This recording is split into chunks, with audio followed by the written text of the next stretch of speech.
معراج کیا ہے؟ کیا حضرت محمد مصطفیٰ صلی اللہ علیہ وسلم کے علاوہ دوسرے انبیاء علیہ السلام بھی معراج پر گئے ہیں؟ دیکھیے، بات یہ ہے کہ معراج، لفظ معراج کے اوپر اگر آپ غور کریں تو یہ عروج اور بلندی کی انتہا، منازل ارتقاء، اس معنوں میں استعمال ہوتا ہے۔ اچھا، اب جب ہم یہ کہتے ہیں کہ پیغمبر اسلام معراج پر گئے، باقی گئے یا نہیں گئے، تو اس کی وجہ یہ ہے، یا ہمارا عقیدہ یہ ہے کہ پیغمبر اسلام صلی اللہ علیہ وآلہ وسلم کی جو نبوت ہے وہ نبوت کاملہ ہے، اور باقی تمام انبیاء ما سبق کی جو نبوت ہے وہ نبوت جزئی ہے ہمارے عقیدے کے مطابق۔ اس کے لیے ہم دو الفاظ اور استعمال کرتے ہیں، نبوت خاصہ اور نبوت عامہ۔ تو معراج جو ہے اس کا تعلق نبوت خاصہ سے ہے، نبوت عامہ سے نہیں ہے، پہلی چیز۔ دوسری چیز یہ ہے کہ معراج سرکار رسالت صلی اللہ علیہ وآلہ وسلم کی صفات میں سے ایک صفت ہے۔ ہم معراج کو محض واقعہ نہیں سمجھتے، بلکہ معراج آپ کی ایک صفت ہے، یعنی بالقوہ آپ کے اندر صلاحیت معراج، آپ کے اندر ایک ملکہ معراج موجود ہے۔ تو یہ ملکہ معراج مخصوص ہے سرکار رسالت سے۔ اچھا، اب اس کے بعد تھوڑی سی وضاحت آپ اور سن لیں، وہ یہ ہے کہ معراج میں جو قرآن نے تذکرہ کیا ہے، دو جگہ کیا ہے، خاص طور سے دو جگہ۔ ایک سورہ بنی اسرائیل کا آغاز ہی وہاں سے ہو رہا ہے، سبحان الذی اسری بعبدہ لیلا من المسجد الحرام الی المسجد الاقصی، وہاں جو ذکر ہوا ہے وہ معراج کا اس اعتبار سے کیا گیا ہے کہ پروردگار عالم نے اپنا تذکرہ، اپنی تعریف، اپنی توصیف بیان کی ہے اس عنوان سے کہ سرکار رسالت کو ایک خاص مقام و مرتبہ عطا کیا گیا۔ اچھا، اب وہاں پر جو بات آگے آ رہی ہے وہ کیا ہے کہ تاکہ ہم اسے اپنی قدرت کی نشانیاں دکھا دیں۔ تو اس اعتبار سے معراج کی تعریف جب آپ کریں گے تو وہ پیغمبر اسلام کو مقام شہود میں، وہ مقام شہود میں ہے، شہود کامل ہے، لیکن پروردگار عالم کی یہ مصلحت، آپ کی شان، آپ کی منزلت اور اپنا اور آپ کا مقام تقرب دکھانے کے لیے یہ ہے کہ آپ کو ان عجائبات قدرت کو اس طریقے سے مشاہدہ کرایا جائے کہ وہ شہود جو قلبی ہے ایک مرتبہ ظاہری طور پر بھی پیدا ہو جائے۔ تو یہ تو ہوا معراج، اور یہ پیغمبر اسلام کے لیے۔ اب باقی جو انبیاء ہیں ان کے لیے معراج یہ والی نہیں ہے۔ ہاں، ملکوت السماوات والارض دکھانے کی بات جناب ابراہیم کے لیے کی گئی ہے، وَكَذَلِكَ نُرِي ابراہیم ملکوت السماوات والارض لیکون من الموقنین۔ وہاں پر بھی یہ کہا گیا ہے کہ ہم نے اسی طرح ابراہیم کو اپنے ملکوت سماوات و ارض دکھائے تاکہ وہ یقین کرنے والوں میں شامل ہو جائے۔ تو اس کا مطلب ابراہیم کے علاوہ یقین کرنے والے ہیں کچھ، ان میں شامل کرنے کے لیے یہ ملکوت السماوات والارض جو ہیں وہ جناب ابراہیم کو دکھائے گئے، لیکن وہاں پر وہ ایک الگ منزل ہے، اور یہ منزل معراج خاتم الانبیاء جو ہے یہ بالکل ایک الگ منزل ہے۔ تو جتنا سوال آپ نے کیا تھا اس حد تک تو ہمارے خیال میں یہ جواب کافی ہے، ورنہ معراج پر بہت زیادہ گفتگو کی جا سکتی ہے جو سورہ والنجم میں بھی پروردگار عالم نے فرمائی۔ اچھا، شیعہ پیغمبر اکرم صلی اللہ علیہ وسلم کی بنسبت کیوں امام علی علیہ السلام اور امام حسین علیہ السلام سے زیادہ دلی لگاؤ اور اہتمام کا مظاہرہ کرتے ہیں؟ جب ہم شیعوں کی زیارتوں پر نظر ڈالتے ہیں تو ہمیں معلوم ہوتا ہے کہ پیغمبر اکرم صلی اللہ علیہ وسلم کی زیارتیں ائمہ کی زیارتوں کے بنسبت کم ہیں۔ اس کے علاوہ جب ہم شب معراج کے مستحب اعمال کی طرف توجہ کرتے ہیں تو معلوم ہوتا ہے کہ اس میں حضرت علی علیہ السلام کی زیارت زیادہ ہے، جبکہ یہ واقعہ رسول خدا صلی اللہ علیہ وسلم سے مربوط ہے۔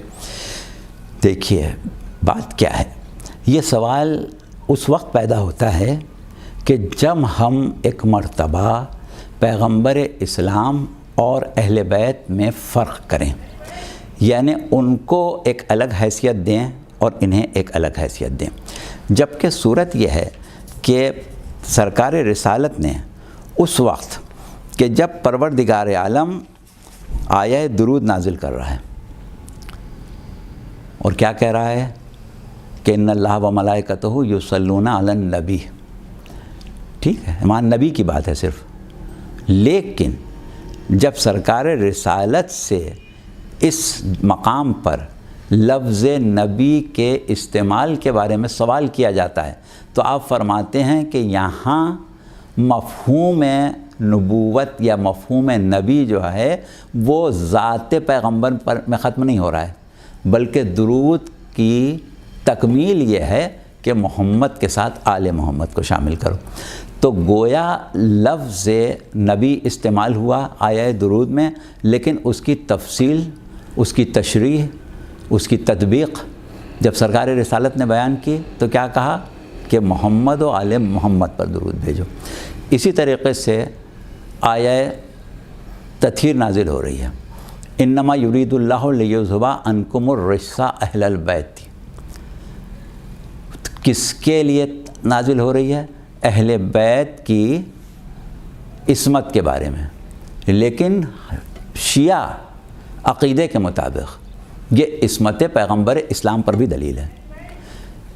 اہل بیت کی عصمت پیغمبر اسلام کی عصمت سے متصل ہے، یا یہ سمجھیں کہ پیغمبر اسلام کی عصمت اہل بیت کی عصمت سے متصل ہے۔ اس کے بعد مباہلے میں جب پروردگار اللہ کے رسول سے یہ کہہ رہا ہے، اپنے رسول سے یہ کہہ رہا ہے کہ اے حبیب ان سے یہ کہہ دو کہ تم اپنے بیٹوں کو لاؤ، ہم اپنے بیٹوں کو لائیں، تم اپنی عورتوں کو لاؤ، ہم اپنی عورتوں کو، تم اپنے نفسوں کو، ہم اپنے نفسوں کو، تو وہاں پر سرکار رسالت اپنی جتنی بھی ان کی ایک حیثیت ہے اس کے پھیلاؤ کو پیش کر رہے ہیں، اور اس پھیلاؤ میں وہی اہل بیت شامل ہیں کہ جن کے بارے میں سوال کرنے والے نے سوال کیا کہ ان کا ذکر کیوں کیا جا رہا ہے یا زیادہ کیوں کیا جا رہا ہے۔ یعنی مباہلہ جو کہ سرکار رسالت سے تھا، نصارہ نجران کا اہل بیت سے براہ راست کوئی تعلق نہیں تھا، وہ سرکار رسالت سے مباہلہ کر رہے تھے، لیکن سرکار رسالت نے اس مباہلے کو جو ان سے تھا اہل بیت کے بغیر کامل نہیں سمجھا۔ اسی طرح اور بھی متعدد آیات ہیں، لیکن ہم آیات سے ہٹ کے اگر چلیں تو رسول اللہ نے بار بار اہل بیت کے بارے میں یہی کہا کہ لحمہم لحمی و دمہم دمی انہم منی و انا منہم، ان کا گوشت میرا گوشت ہے، ان کا خون میرا خون ہے، یہ مجھ سے ہیں، میں ان سے ہوں۔ اسی طرح امیر المومنین کے بارے میں کہ یا علی انت منی و انا من کا، کبھی فرمایا کہ اپنی محفلوں کو زینت دو ذکر علی ابن ابی طالب سے، کیونکہ علی کا ذکر میرا ذکر ہے اور میرا ذکر اللہ کا ذکر ہے، اللہ کا ذکر عبادت ہے۔ یعنی جو قربت، جو رشتہ پروردگار عالم سے پیغمبر اسلام اپنا بیان کر رہے ہیں، اسی حوالے سے اپنا تعلق اہل بیت سے جوڑ رہے ہیں۔ اب اگر ہم کسی موقع پر پیغمبر اسلام کا ذکر کریں یا پیغمبر اسلام کو بہت زیادہ یاد کریں یا پیغمبر اسلام سے بہت زیادہ عقیدت و محبت کا اظہار کریں تو کیا کوئی یہ کہہ سکتا ہے کہ صاحب پیغمبر سے کیوں کر رہے ہو، اللہ سے کیوں نہیں کرتے؟ بھائی اس لیے کر رہے ہیں کہ وہ اللہ کے رسول ہیں، یعنی بنیادی طور پر تو ہم اللہ ہی کی وجہ سے کر رہے ہیں، اگر اللہ کے رسول نہیں ہوتے تو ہم مانتے ہیں ان کو، ہم تو اس لیے ان کے احترام کر رہے ہیں، اس لیے ان کی عزت کر رہے ہیں، اس لیے ان پر ایمان لائے ہیں، اس لیے ان کی اطاعت کر رہے ہیں کہ وہ اللہ کے بھیجے میں۔ تو بس اسی طرح کیونکہ یہ منصوص ہیں تو اللہ کی طرف سے، لیکن ان کا وجود جو ہے وہ پھیلاؤ ہے پیغمبر اسلام کی نبوت کا۔ اگر یہ نہ ہوتے اور نبوت ختم ہو جاتی تو کیا رسول قیامت تک کے لیے امت کو گمراہی سے محفوظ رہنے کی ضمانت دے سکتے تھے؟ دیکھیے حدیث سے ثقلین کے بہت سے متن ہیں، لیکن اس میں 50 متن ہیں تقریباً جو راویوں نے لکھے ہیں، متعدد موقع پر آپ نے فرمایا، لیکن ایک خاص متن جس کی طرف ہم آپ کی توجہ دلائیں، وہ متن کیا ہے کہ انی تارکن فیکم الثقلین کتاب ربنا و اطرتی اہل بیتی فانظروا کیفا تحفظونی فیہما، میں تمہارے درمیان دو گراں قدر چیزیں چھوڑ رہا ہوں، ایک میرے رب کی کتاب ہے اور ایک میری اطرت، میری اولاد، میرے اہل بیت ہیں۔ دیکھنا یہ ہے کہ ان دونوں کے درمیان مجھے کیسے محفوظ رکھتے ہو، یعنی ان کا ہونا گویا پیغمبر کا محفوظ رہنا ہے، اور پیغمبر کا محفوظ رہنا ہی خاتمیت ہے۔ اگر پیغمبر محفوظ نہ رہیں تو پھر نبوت کیسے ختم ہو سکتی ہے؟ تو یہ وہ ہستیاں ہیں کہ جن کو رسول سے الگ نہیں کیا جا سکتا، لہٰذا ان کا ذکر کیے بغیر نبوت کا وہ مقام کہ جس کی معرفت ضروری ہے حاصل نہیں ہو سکتا، ایک چیز۔ دوسری جو ان کی غلط فہمی ہے، آپ نے سوال کیا، جس نے بھی سوال کیا ایک غلط فہمی کی بنیاد پر سوال کیا۔ غلط فہمی یہ ہے، جیسے کہ پہلی بات ہم نے یہ کہی کہ آپ رسول کو آل رسول سے الگ کر کے دیکھ رہے ہیں، یہ آپ کو دیکھنا ہی نہیں ہے، قرآن کی روح سے، رسول کی تعلیمات کی روح سے۔ اچھا، دوسری چیز ایک کیا ہے کہ آپ وہ کتابیں ہیں کہ جن میں ائمہ کی زیارتیں ہیں، رسول اللہ کی زیارتیں ہیں، اس میں علامہ مجلسی کی زاد المعاد ہے، اس کے علاوہ اقبال ہے، اور بہت سی کتابیں ہیں جن کے حوالے شیخ عباس قمی نے مفاتیح الجناح میں دی ہیں۔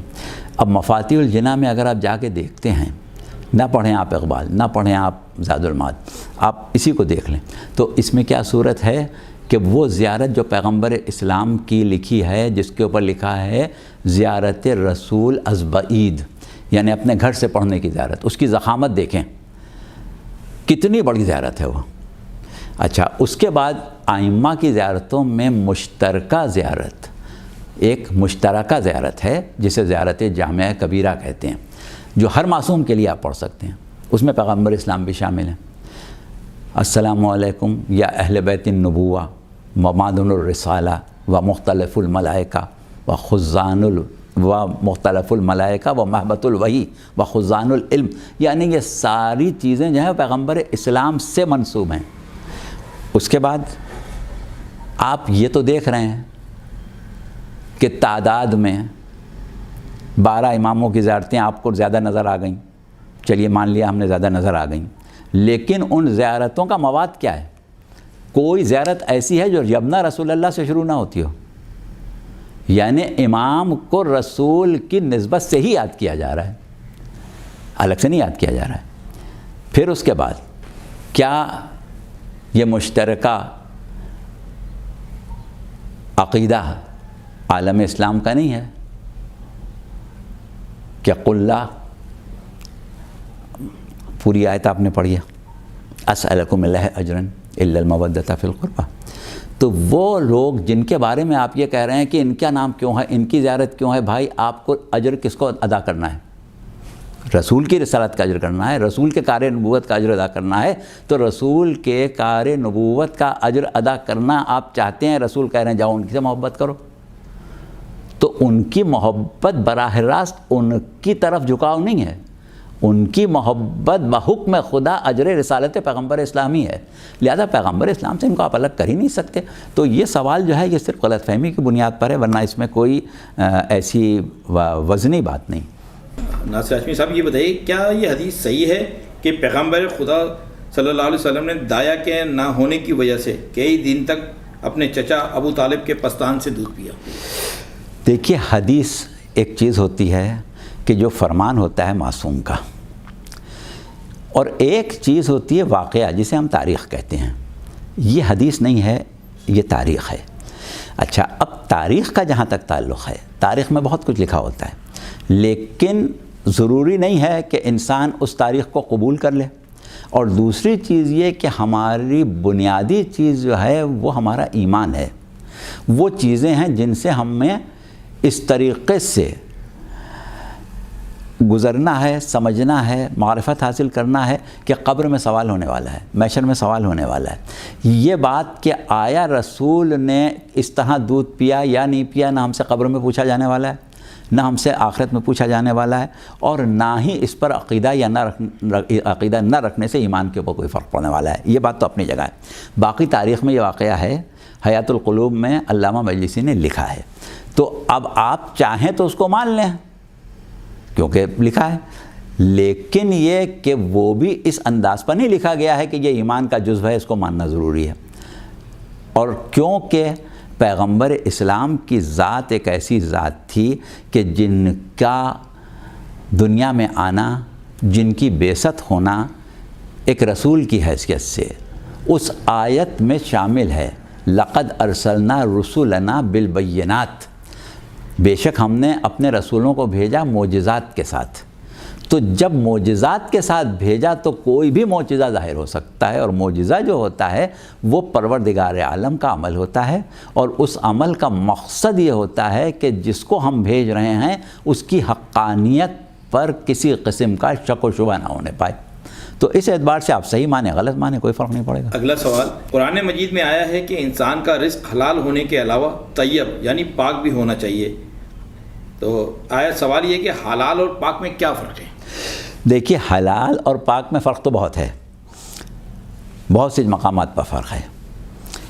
حلال اس شے کو کہتے ہیں جس کا کھانا ہمارے لیے جائز ہو اور جس کا کھانا ہمارے لیے بقائے حیات کی نیت سے حکم خداوندی کی اطاعت میں، یعنی اللہ نے کہا ہے کہ اپنی حیات کا تحفظ کرو، نعمت حیات کو باقی رکھو، اپنی طرف سے اسے ضائع نہ کرو.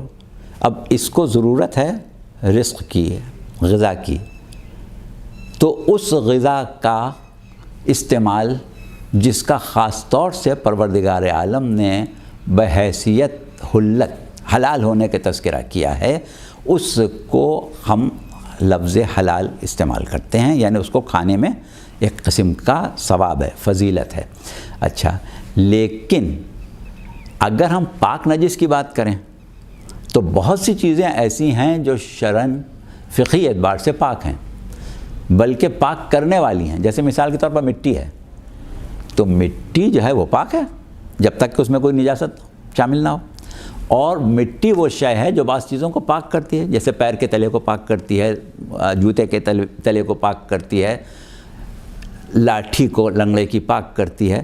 تو زمین پاک بھی کرتی ہے، مٹی پاک بھی کرتی ہے، لیکن اس کا کھانا حرام ہے، وہ آپ کھا تھوڑی سکتے ہیں سوائے خاک شفا کے. تو حرام ہونا ایک الگ چیز ہے، پاک ہونا ایک الگ چیز ہے. مثال کے طور پر فقہی مسئلہ ہے کہ وہ جانور کہ جن کا گوشت حلال ہے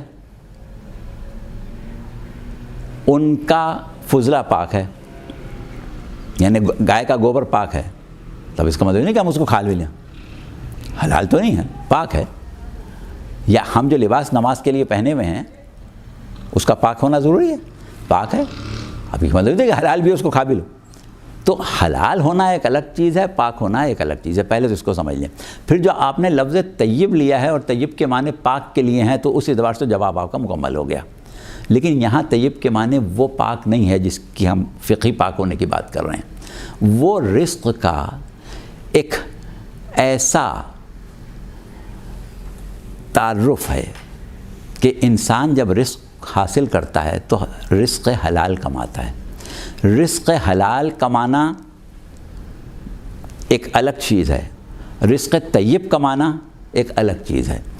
وہ یہ ہوتا ہے کہ ایک شخص مثال کے طور پر ایک ایسا کاروبار کر رہا ہے جس کا کرنا جائز ہے، اس سے جو پیسہ ہاتھ آئے گا وہ حلال رزق ہوگا. لیکن اگر وہ یہ چاہے کہ میں صرف جائز کاروبار سے نہ کماؤں بلکہ میں اس عمل کو بارگاہ خداوندی میں پیش کروں جو عبادت ہو براہ راست، خود رزق حلال کمانا عبادت ہے، وہ ایک الگ مسئلہ، تو وہ پھر ایک الگ چیز ہو جاتی ہے کہ انسان محنت سے، مزدوری سے اور کوشش سے اور نیک نیتی سے زیادہ محنت کر کے کم روزی کما رہا ہے. اس میں ہیں زاویے طیب ہونے کے. لیکن بہرحال یہ ایک ایسا پیرایا ہے کہ سوال کرنے والا یا آپ نے جس طریقے سے پوچھا یا کوئی اور پوچھ رہا ہے تو ہم نہیں سمجھتے کہ وہ وہاں تک جا کے پوچھ رہا ہے، لہٰذا اتنا جواب کافی رکھیں۔ اچھا، ایک اور سوال ہمارے پاس آیا ہے کہ خدا کے واجب الوجود ہونے کی بحث میں کہا جاتا ہے کہ اگر خداوند متعال محدود ہوگا، یعنی کچھ چیزیں خدا کے پاس نہ ہوں اور ان چیزوں کا محتاج ہو، خدا محتاج نہیں ہو سکتا۔ میرا سوال یہ ہے کہ اس میں کیا حرج ہے کہ خداوند متعال محدود ہو، جو چیزیں اس کے پاس نہیں ہیں وہ اس کے پاس نہ ہوں، کیونکہ احتیاج اس وقت پیدا ہوتی ہے جب ہم کسی چیز کو چاہیں۔ اب اگر خدا کسی چیز کو نہ رکھتا ہو، وہ اسے نہ چاہے تو وہ ان چیزوں کا محتاج نہیں ہے۔ مثال کے طور پر میں قدرت نہیں رکھتا ہوں اور قدرت کا محتاج بھی نہ ہوں کہ میں صاحب قدرت بننے کے لیے کسی دوسرے کا محتاج بن جاؤں۔ خداوند متعال محدود ہو اور کچھ چیزیں اس کے پاس نہ ہوں اور ان چیزوں کا محتاج بھی نہ ہو، تو اس میں کیا حرج ہے؟ کہا جاتا ہے کہ اس چیز کے لیے محتاج ہے۔ میں کہتا ہوں کہ اصلاً خدا اس چیز کو نہ چاہے، کیا اس میں کوئی حرج ہے؟ دیکھیے، بات یہ ہے کہ یہ سوال جو بھی کر رہا ہے، ہمیں اس سے غرض نہیں ہے آپ کر رہے ہیں یا آپ کو موصول ہوا ہے، جو بھی مسئلہ ہے، سوال کرنے والا جو الفاظ استعمال کر رہا ہے اس کو اس کے معنوں کا صحیح اندازہ نہیں ہے۔ سوال یہ کیا جا رہا ہے کہ اگر اللہ کو محدود مان لیا جائے تو کیا حرج ہے؟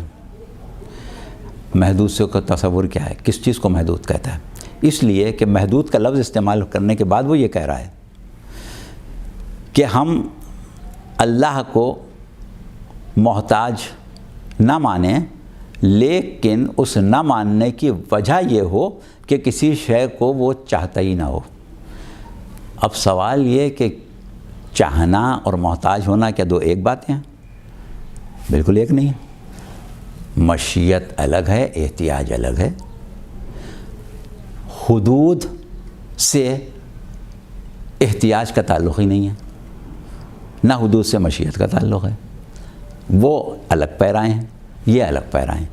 یعنی سوال جس طریقے سے کیا گیا ہے اس کی معقولیت جو ہے وہ اس طریقے سے مجروح ہو رہی ہے۔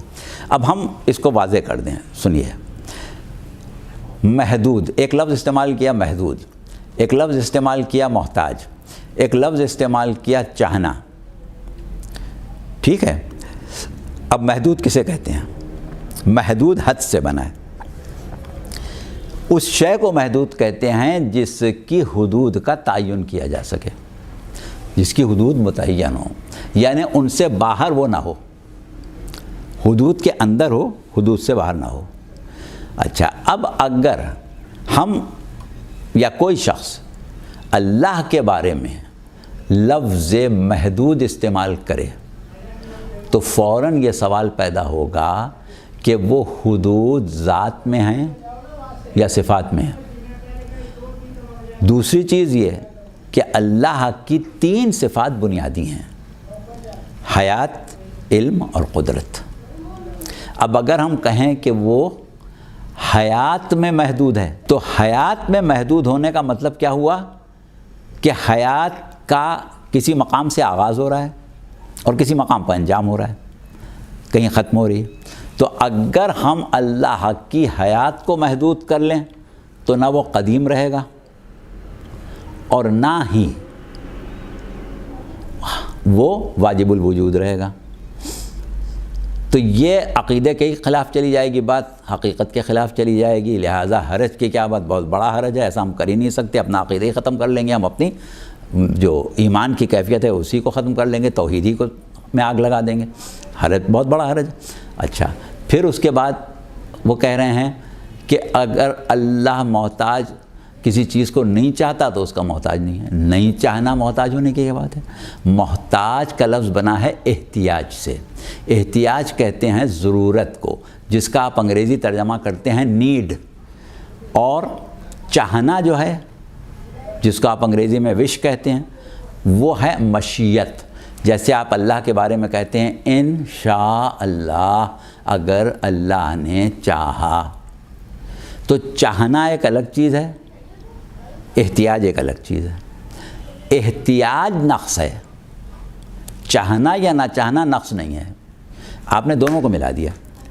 چاہنا یا نہ چاہنا نقص نہیں ہے، احتیاج نقص ہے۔ اچھا، اب احتیاج ہونے کا مطلب چاہنا یہ کسی لحاظ سے بھی ایک دوسرے سے میل نہیں کھاتا۔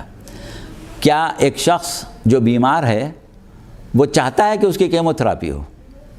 پسند کرتا ہے اس بات کو؟ کیا اس کی خواہش ہے، اس کی تمنا ہے کہ اس کو زہر دیا جائے؟ کیا اس کی خواہش ہے کہ اس کی چیر پھاڑ کی جائے؟ خواہش نہیں ہے، احتیاج ہے۔ احتیاج الگ چیز ہے، خواہش الگ چیز ہے۔ اللہ کو احتیاج نہیں ہے، خواہش کرنا نہ کرنا ایک الگ مسئلہ ہے۔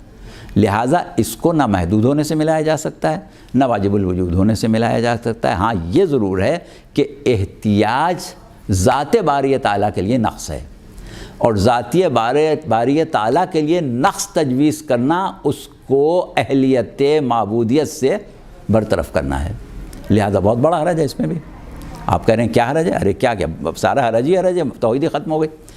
تو یہ ایک ایسا تصور ہے کہ جو توحید کے نہ سمجھنے کی وجہ سے پیدا ہوا ہے، اور ہمارے بعض پروگرام توحید کے سلسلے میں ہوتے ہیں اور دیگر ہمارے علماء بھی توحید پر بات کرتے ہیں، تو ان صاحب کو یا آپ کو یا جن صاحب کے بھی ذہن میں یہ بات ہے، انہیں چاہیے ہے کہ وہ پہلے توحید کو سمجھ لیں۔